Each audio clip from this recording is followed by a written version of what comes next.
بسم اللہ الرحمن الرحیم. السلام علیکم. میں سید عمران شفقت آپ کی خدمت میں حاضر ہوں. دو خبریں، بلکہ دونوں خبروں کو اگر آپ تھوڑا سا غور سے دیکھیں تو عبرت کا مقام ہے. لوگوں کو عبرت حاصل کرنی چاہیے، لیکن جن کو عبرت حاصل کرنی چاہیے وہ سبق سیکھنے کے لیے ابھی تک غالباً تیار نہیں ہیں. اگر آپ ان کے اوپر زور دیں، ان سے سوال کریں اور ان سے پوچھیں کہ آپ کب سبق سیکھیں گے، تو آگے سے جواب کچھ اور طرح کے آتے ہیں، بلکہ آگے سے الزام آ جاتے ہیں. تو نواز شریف صاحب کی واپسی کی خبریں چل رہی ہیں، اور دوسری طرف جناب عمران خان صاحب کے ساتھ جو ہو رہا ہے وہ مقام عبرت ہے. لیکن میں بار بار کہتا ہوں مقام عبرت ہے دو لوگوں کے لیے. ایک وہ لوگ جو اقتدار کی ہوس میں کسی کا اعلی کار بنتے ہیں، اور دوسرا مقام عبرت ہے ان کے لیے جو اپنا اقتدار قائم رکھنے کے لیے تجربے کرتے ہیں. تو ظاہر ہے کہ تجربات کے اوپر ہم کیا بات کریں گے. ہم بات کریں گے نواز شریف صاحب کی واپسی سے متعلق. دو رہنما ہیں، ایک ہیں عرفان صدیقی صاحب. انہوں نے جو گفتگو کی آج ایک ٹی وی چینل کے اوپر، وہ جو ہے وہ سینسیبل گفتگو ہے. سمجھ میں آتی ہے بات کہ نواز شریف صاحب تیسرے یا چوتھے ہفتے ستمبر کے پاکستان آئیں گے. وہ انتخابات میں تاخیر نہیں چاہتے. بڑی بات سمجھ آتی ہے، بالکل ٹھیک ہوگا. زیادہ سے زیادہ جو انتخابات، یہ بھی مجھے لگتا ہے، میں ایک آپ کو گانا سنانا چاہتا ہوں، گا کے نہیں، میں اس کے بول سنانا چاہتا ہوں. اے محفل اساں تیرے لیے سجائیے، ایسا ہی ہے نا، سونے اے محفل اساں تیرے لیے سجائیے. اس طرح کا منور ظریف صاحب کے اوپر غالباً وہ پکچرائز ہوا ہے. تو یہ جو کچھ ہو رہا ہے، یہ محفل جو سج رہی ہے نواز شریف صاحب کے لیے سج رہی ہے. ایک بات آپ یہ ذہن میں رکھیے گا. اور اندر کی باتیں جو بتا رہے ہیں وہ عرفان صدیقی صاحب نہیں ہیں. اندر کی باتیں، اور وہ کہتے ہیں کہ نادان دوست سے دانا دشمن اچھا ہوتا ہے. یہ بھی ایک کہاوت ہے.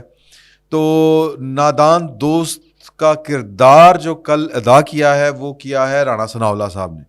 رانا ثناءاللہ صاحب نے اب عرفان صدیقی صاحب نے یہ بات بتا کے ختم کر دی. اور ان کی بات کا اگر آپ جائزہ لیں تو بات سمجھ میں آتی ہے کہ ستمبر میں انہوں نے کیوں آنا ہے. ستمبر کے تیسرے ہفتے چوتھے ہفتے انہوں نے کیوں آنا ہے؟ کہ ظاہر ہے کہ عمر عطا بندیال صاحب 16 ستمبر کو ریٹائر ہو چکے ہوں گے، اور وہ جو مخاصمت ہے، جو ان کی ایک سیاسی جھکاؤ ہے، اس سے نواز شریف صاحب بچنا چاہتے ہیں. اور اس لیے ان کو مشورے بھی ہیں اور ان کو احساس بھی ہے کہ چیف جسٹس جو ہے وہ ہاتھی مرا ہوا 1.25 لاکھ کا ہوتا ہے. یعنی کہ مرا ہوا ہاتھی میں اس لیے کہہ رہا ہوں کہ چیف جسٹس صاحب جو ہیں وہ اباؤٹ ٹو ہے جی ایگزٹ ان کا قریب ہے. تو اس لیے میں کہہ رہا ہوں وہ جاتے جاتے اپنی جو ہے نا وہ دکھائیں گے کہ طاقت کیا ہوتی ہے. تو اس لیے وہ تھوڑا سا احتیاط کی جا رہی ہیں. تو یہ بات سمجھ میں آتی ہے. لیکن جو رانا ثناءاللہ صاحب نے بات کی، وہ بات تو مجھے لگتا ہے کہ عمران خان صاحب سے زیادہ جو ڈیمیجنگ ہے نواز شریف صاحب کے لیے، وہ رانا ثناءاللہ صاحب ثابت ہوئے ہیں. انہوں نے کہا ہمیں گارنٹیاں مل گئی ہیں، ہمیں سب کچھ طے ہو گیا ہے، اب بریت طے ہے نواز شریف صاحب کی. یار کوئی دوست یہ بات کر سکتا ہے؟ حالانکہ نظر یہ آ رہا ہے، جس طرح میں نے پہلے آپ سے کہا کہ سجنا ایسا محفل تیرے لیے سجائیے، کہ عمران خان صاحب کا مقام دیکھیں کہ وہ کہاں پہ ہیں. عمران خان صاحب کی آج درخواست تھی کہ مجھے اڈیالہ جیل منتقل کیا جائے اسلام آباد ہائی کورٹ میں، اور 2 رکنی بینچ جسٹس عامر فاروق جو چیف جسٹس ہیں ان کی سربراہی میں، انہوں نے جو فریقین ہے، مدعا علیہان ہے، جو اسٹیٹ آف پاکستان ہے، اس کو نوٹس جاری کیے ہوئے تھے، اور کہ مجھے گھر کا کھانا دیا جائے. اس میں ایک بات اور میں گرا لگانا چاہ رہا ہوں کہ ایک مفرور مرد مجاہد ہیں جن کا نام ہے ڈاکٹر بابر اعوان. انہوں نے کچھ دن پہلے ایک پیغام جاری کیا تھا، کوٹ ان کوٹ زبان تھی بابر اعوان صاحب کی اور پیغام تھا عمران خان صاحب کا، جس میں انہوں نے کہا کہ جی سی کلاس کی بجائے اگر عمران خان نے کہا مجھے ڈی کلاس بھی ملے تو میں بھاگنے والا نہیں ہوں، میں اف تک نہیں کروں گا، میں سی تک نہیں کروں گا، سی کلاس کے اوپر بھی سی نہیں کروں گا، اور مجھے یہ روکھی سوکھی دیتے ہیں ناشتے میں چائے اور ایک رات کی باسی روٹی، اور وہی دال کدو شدو جو دیتے ہیں باقی قیدیوں کی طرح کھانا. تو باقی قیدی انسان نہیں ہے؟ یہ ایک میرا سوال تھا. اور عمران خان صاحب تو اس کے داعی تھے کہ جیل میں سب کے ساتھ یکساں سلوک ہونا چاہیے. تو لہٰذا بابر اعوان صاحب کو تو اس کا تانا دیا جا سکتا ہے، عمران خان صاحب کو بھی. لیکن بابر اعوان صاحب کہہ رہے تھے کہ ان سے بھی بدتر حالات ہوں گے. عمران خان صاحب نے کہا تو میں کھڑا رہوں گا، آپ کو بھی کھڑا رہنا. تو سر وہ درخواستیں دے رہے ہیں کہ اڈیالہ جیل منتقل کیا جائے، وہ درخواست دے رہے ہیں کہ گھر کا کھانا دیا جائے. تو یہ باتیں جو ہے نا ہاتھی کے دانت دکھانے کی، اور ہاتھی بہت ہو گیا ویسے، ہاتھی کے دانت دکھانے کے اور کھانے کے اور. تو جیل ہوتی ہے، اور جیل سے اللہ تعالیٰ سب کو اپنی پناہ میں رکھے. تو انسان کو جب طاقت میں ہو تو طاقت کے نشے میں لوگوں کی مصیبتوں، اور وہ جو آپ کے ذریعے نازل کی جا رہی ہوں لوگوں کے اوپر مصیبتیں. ایک دوسری مثال ہے ہمارے پاس مرحوم پریز مشرف صاحب، کہ پھر جب خود پر وقت آیا تو پھر حالانکہ طاقتور لوگوں کے وہ امام رہے تھے، اور ان کی امامت سے آج تک پاکستان کی سیکیورٹی اسٹیبلشمنٹ نے انکار نہیں کیا، لیکن سر قسم پرسی، بے بسی ایک اپنی طرز کی رہی ان کے اوپر. تو اللہ تعالیٰ سے پناہ مانگنی چاہیے. یہ سدا بادشاہی اللہ کے گھر کی ہے. تو وہ دیکھ لیں کہ آج عامر فاروق صاحب ان درخواستوں کی سماعت کے لیے دستیاب نہیں تھے. تو اس میں سبق کیا ہے؟ اس میں سبق یہ ہے کہ آپ کسی کے لیے گڑھا کھودیں گے. ایک وقت میں جولائی 2017 میں یہ کچھ نواز شریف صاحب کے ساتھ آن ورڈ پھر کیا گیا جب تک وہ باہر نہیں گئے. بیٹی کے سامنے گرفتار کرنا کہ توڑ دیا جائے، حوصلے توڑ دیے جائیں. وہ جو کہتے ہیں نا اصحاب شکن کاروائیاں، کہ جی کہ وزیر اعظم کھڑا ہو کے 7 سمندر پار امریکہ میں کہے کسی ملزم کے بارے میں، کسی قیدی کے بارے میں تو جا کے اسی اترواتا ہوں منہ پہ ہاتھ پھیرے کہ اب میں تمہیں بتاؤں گا کہ میں کیا ہوں. تو سر خدا بھولا ہوا ہوتا ہے. لوگوں کو اللہ پاک کی ذات یاد نہیں ہوتی. ان کو لگتا ہے کہ اللہ پاک جو ہے نعوذ باللہ من ذالک، اللہ تعالیٰ مجھے معاف کرتے یہ کفریہ جملہ بولتے ہوئے کہ شاید کہ وہ درخواست چھٹی پہ گیا ہوا ہے. سر اللہ پاک چھٹی پہ نہیں جاتا، نہ اس کو اونگ آتی ہے نہ اس کو نیند آتی ہے. اس کی بادشاہی جو ہے وہ مسلسل ہے. تو خیر لوگ بھول جاتے ہیں جب اقتدار میں آتے ہیں. اتنا سا وہ کیا تھی وہ والی فلم 3 ایڈیٹ والی، کہ اتنی بڑی کائنات میں ایک چھوٹا سا گولا، اور اس گولے کے ایک کونے میں اتنا سا پاکستان، چھوٹا سا پاکستان، اور اس کا ایک چھوٹا سا شہر اسلام آباد، اور اس میں وہاں پر حکومت، اور بندہ بھول جائے اپنی اوقات اور بنے مطلب کہ ایک طرح سے کہ نعوذ باللہ من ذالک کے شرک کے اوپر اترا ہے. زیادہ تھوڑا سا میں سینٹی ہو رہا ہوں، میں معافی چاہتا ہوں اس کے اوپر. تو اللہ کی ذات کو، اللہ کے خوف کو دل میں رکھنا چاہیے، اللہ کی ذات کو بھولنا نہیں چاہیے. اب دیکھیں کہ کیا حال ہو رہے ہیں، کہ ترس رہے ہیں، درخواستیں دے رہے ہیں کہ گھر کا کھانا. انہوں نے کھانے بند کیے تھے نواز شریف صاحب کے اوپر، باقی لوگوں کے اوپر بھی. تو ایک ہاتھ دے ایک ہاتھ لے، یہ ہو رہا ہے. لیکن بطور ایک پولیٹیکل سائنس کے اسٹوڈنٹ کے ہم یہ کب تک کرتے رہیں گے؟ سوال یہ پیدا ہوتا ہے پہلا. اور دوسرا سوال یہ پیدا ہوتا ہے کہ جب نواز شریف صاحب واپس آئیں گے، انہوں نے آنا ہی ہے، تو وہ آ کے کیا کریں گے؟ عرفان صدیقی صاحب کہہ رہے ہیں کہ جی کہ وہ تیسرے چوتھے ہفتے آئیں گے، الیکشن کی کمپین چلائیں گے، انتخابی مہم نون لیگ کی وہ لیڈ کریں گے. اور کیا لیڈ کریں گے؟ 16 ماہ کی حکومت کا کیا جواب دیں گے؟ پہلا سوال. دوسرا سوال کہ ان 16 ماہ میں پاکستان کے عوام کو عذابوں کے علاوہ اور اس سے پہلے بھی کیا ملا؟ دوسرا سوال لوگ یہ سوال کریں گے. اور تیسری بات جو سوال نہیں ہے، ایک حیرت کا اظہار ہے کہ رانا ثناء اللہ صاحب کس کے ساتھ ہیں؟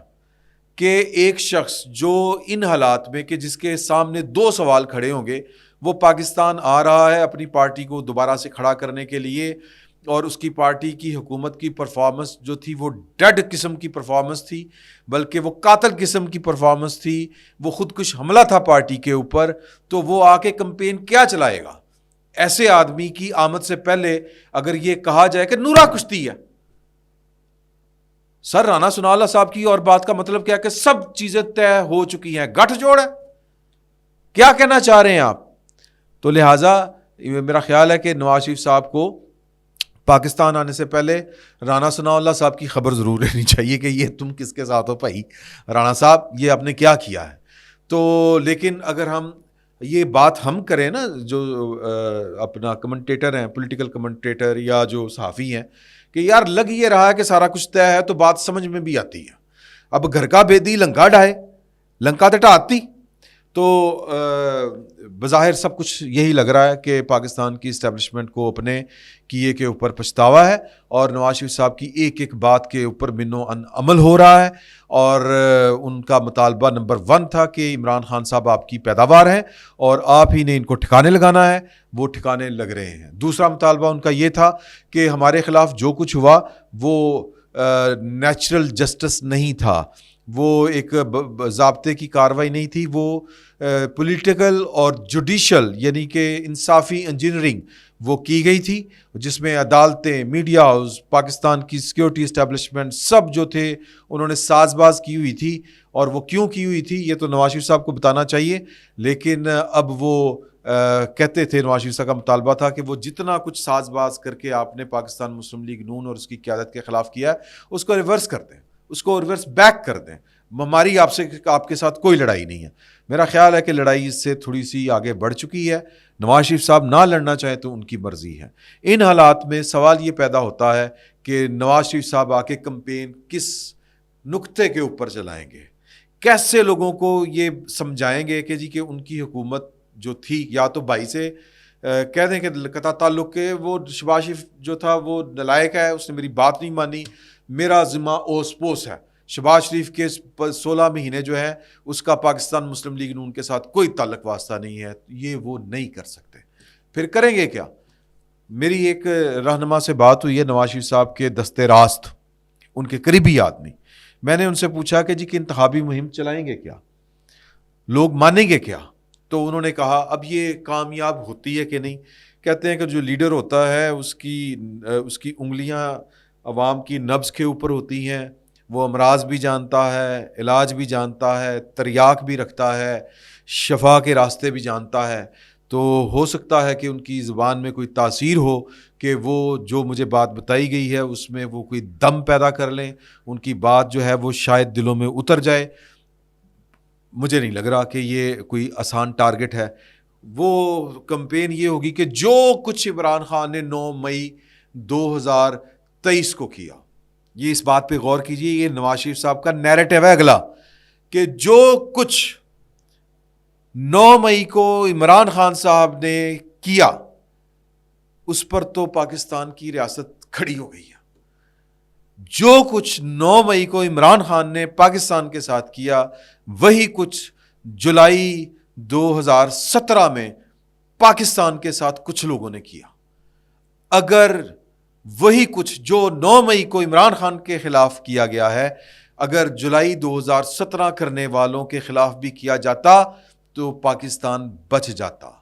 آج پاکستان کے خلاف جو کچھ ہو رہا ہے، جو جن حالوں میں پاکستان پہنچا ہے، وہ اس لیے پہنچا ہے کہ 2017 میں جو کچھ لوگ کر رہے تھے، یعنی کہ پاناما، یہ ججز، یہ جرنیل، یہ باجوہ صاحب، یہ فیض حمید صاحب اور بھی بہت سے، وہ آصم، وہ پاپا جان ہیں، اور وہ آصف غفور صاحب جو کور کمانڈر ہیں اس وقت کوئٹہ کے، کمانڈر صدرن کمانڈ، یہ سب لوگ اور بھی بے شمار لا تعداد گمنام کردار جو گمنام نہیں ہیں، لوگ جانتے ہیں کہ وہ کون کون ہے، معروف نہیں ہے، اس لیے ان کا نام لینے کا فائدہ کوئی نہیں ہے۔ تو یہ سارے کے سارے اگر پکڑ لیے جاتے، ان کو روک لیا جاتا، باجوہ صاحب اپنے موشن کے اوپر کوئی مہربانی کرتے کہ ان کو انہوں نے آرمی چیف بنایا تھا، تو خیر وہ یہ موشن مطلب باجوہ صاحب نے لابنگ ضرور کی تھی۔ آرمی چیف اگر کسی کو لگایا جائے تو اگر میرٹ کے اوپر لگایا جائے، سینیارٹی کے اوپر لگایا جائے تو میرا خیال ہے پھر وہ احسان نہیں ہوتا اور پھر چیزیں میرٹ پر ہی چلتی ہیں۔ اب یہ تجربہ نواز شریف صاحب نے سبق سیکھ کے ماضی سے کیا تھا کہ میرٹ کے اوپر، سینیارٹی کے اوپر جو نمبر 1 تھا اس کو آرمی چیف لگا دیا، سمپل از دیٹ۔ تو اس کی برکت اللہ تعالیٰ قائم رکھے، اور اللہ تعالیٰ عاصم منیر صاحب کو جو ہے ان کی جو ہے نا مکینکس، سوچنے والے مکینکس اور فیصلہ کرنے والے مکینکس، وہ ٹھیک رکھے۔ پاکستان کے دستور کی پاسداری کا وہ بھرم رکھتے ہیں، وہ دعویٰ کرتے ہیں، اللہ تعالیٰ ان کو اس کی توفیق دیے رکھے، وہ اپنی اس بات پر قائم رہیں اور وہ پاکستان کا اپنے آپ کو نجات دہندہ نہ سمجھیں۔ پلان 1 پلان 2 پلان 3 ان کی پٹاری سے ان کے جو جیب سے کوئی پڑے نہ ہوں پلانز. سر یہ بڑا مسئلہ ہو جاتا ہے. پاکستان آج تک جن حالوں میں پہنچا ہے اس کی وجہ یہ ہے کہ یہاں کے چیف آف آرمی سٹاف جو ہوتے ہیں ان کی جیب میں کوئی نہ کوئی پلان ہوتے ہیں کہ یوں کر کے چلیں گے تو پاکستان ٹھیک ہو جائے گا. سر اسی تنگ آ گئے ہیں سر, پلیز یہ پلانز اپنے پاس رکھیں. یہ لوگوں کا کام ہے, پاکستان کے عوام کا کام ہے. تھوڑا سا ویگ لگتا ہے, کہنے میں بھی عجیب سا لگتا ہے, لیکن لوگوں کی وزڈم کے اوپر یقین رکھیں. اللہ کے رسول نے لوگوں کی وزڈم کے اوپر یقین رکھنے کا کہا ہے کہ اگر میری امت اجتماعی غلطی بھی کرے تو اس کا بھی آدھا ثواب ہے. تو ہمیں اجتماعی غلطی ہی کرنی ہے تو ہمیں کر لینے دیں. ایک طرف 23 کروڑ لوگ, 23 کروڑ لوگوں میں چلیں کوئی 8-10 کروڑ آپ ووٹر لگا لیں, ایک طرف 8-10 کروڑ لوگ اور ایک طرف فرد واحد. یہ بڑا ظلم ہے, یہ بہت ظلم ہے. یہ فلاسفیکل گفتگو ہو گئی, میں فلاسفیکل گفتگو نہیں کرنا چاہ رہا تھا. نواز شریف صاحب کی واپسی طے ہے اور سسٹم جو ہے وہ نواز شریف صاحب کو کہہ رہا ہے کہ سجنا اساں محفل تیرے لیے سجائیے. اللہ کرے کہ یہ آخری دفعہ ہو. اللہ کرے کہ اس طرح کی محفلیں جو ہیں وہ لوگ سجائیں. اللہ کرے کہ اس طرح کی محفلیں جو ٹرو سسٹم ہے وہ سجائے اور وہی ان کا انعقاد کرے, وہی ان کو برخاست کرے. ریاست میں جو انتقال کی منتقلی ہے وہ پرامن بھی ہو اور غیر وہ جو کہتے ہیں نا شر سے پاک ہو. اللہ سے دعا ہے. فی الوقت اتنا ہی. بہت بہت شکریہ.